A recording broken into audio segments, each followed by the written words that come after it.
Hi, I'm Josh McGrath. I'm the Soil Extension Specialist at the University of Kentucky in Lexington. In this presentation, I'm going to talk about how we select a lime material and how we compare different lime products. Just the basics. So we have different options when we talk about different liming products. You've got regular old ag lime that is just a calcium carbonate, or you can get a high quality, high cal lime. But pure product would have a CCE of about 100%, but it's a calcium carbonate based product.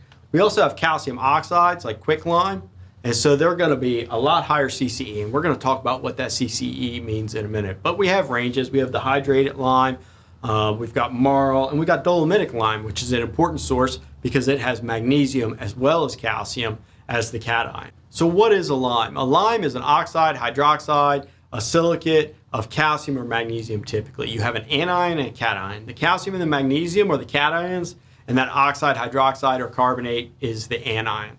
And so, as we said, we have the calcitic lime, the dolomitic lime, quicklimes, different types of sources there.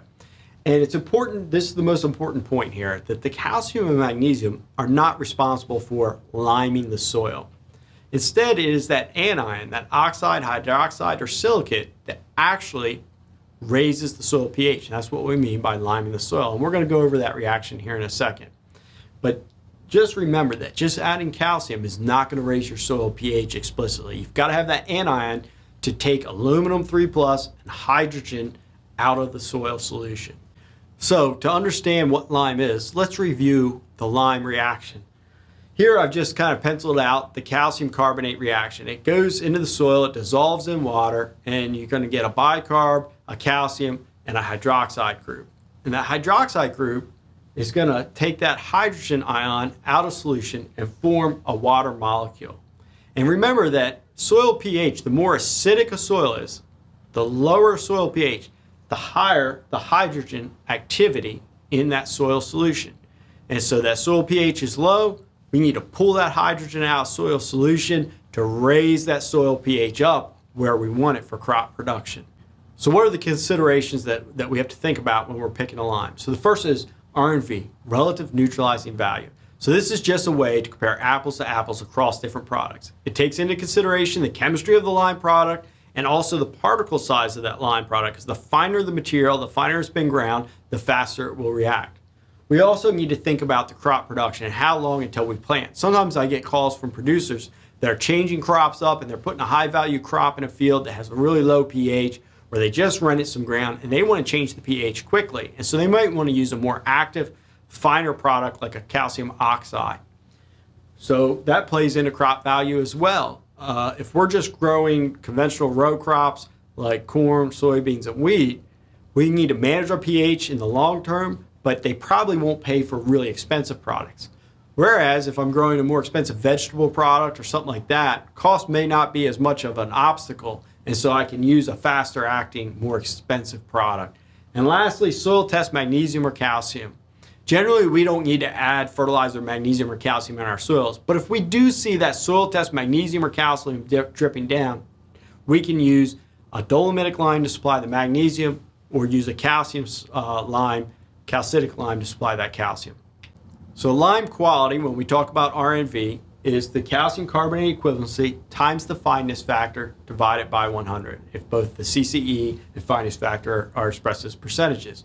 And so what is that calcium carbonate equivalency? That is what kind of chemistry, how good is the chemistry in the lime. It gives us a relative way to compare between products. And so we take pure calcium carbonate and we set that equal to 100%. And then if I have a lot of impurities in that lime, I might have a calcium carbonate equivalency of about 80%. So all of your lime quarries should be sending their samples off to the regulatory services at the University of Kentucky, and they're going to test that lime product and establish what the CCE is for that quarry. And you can look those up on a website. And so liming materials that have a lot of magnesium can actually have a calcium carbonate equivalency higher than 100%. And that's because the activity comes from that carbonate, remember, the anion. And in a magnesium-containing lime, you actually have more carbonate per ton than a calcium-containing lime, because magnesium weighs a little bit less than calcium. The next part of that R&V is the fineness factor. And so the finer the material, the quicker it will react in the soil. And actually, if it's really coarse, it may not react in the next 3 to 4 years, and so we don't give it very much value. And so the fineness factor it changes state by state, but in Kentucky, what we use is a 10 mesh sieve and a 50 mesh sieve. And so that coarser sieve, the 10 mesh, anything that passes through it but gets hung up on the 50 mesh, we say that's about 50% effective. About half of that will dissolve in the first 2 to 3 years. And so we're going to take that amount and we're going to multiply it by 0.5 or 50%. And then we take everything that passes through the 50 mesh sieve. We say that'll all dissolve within the first 2 to 3 years. And so it's all available. And so we take and sum those two up and get that fineness factor. Particles that don't pass that 10 mesh sieve, we say that they're not going to be any use to you in the next 3 to 4 years. So we don't worry about that. So we take the R and V and we take our soil test result for lime requirement. And if I have an R and V of 50 and my lime requirement is 2 tons per acre, that means I need 4 tons per acre of this 50% R and V lime. If I have 100% R and V lime, I only need 2 tons per acre. And again, now I can come back and I can look at all of these products and I can look at what the lime ton equivalent is for those different R and Vs. But you don't want to look at tons per acre. You want to look at dollars per acre. Sometimes the cheaper ag lime with the lower R and V is so much cheaper that the dollars per acre to get the same impact is better with that cheaper product. Sometimes it's not. Sometimes the better product is going to be a better bang for the buck, especially if I don't have to transport it very far.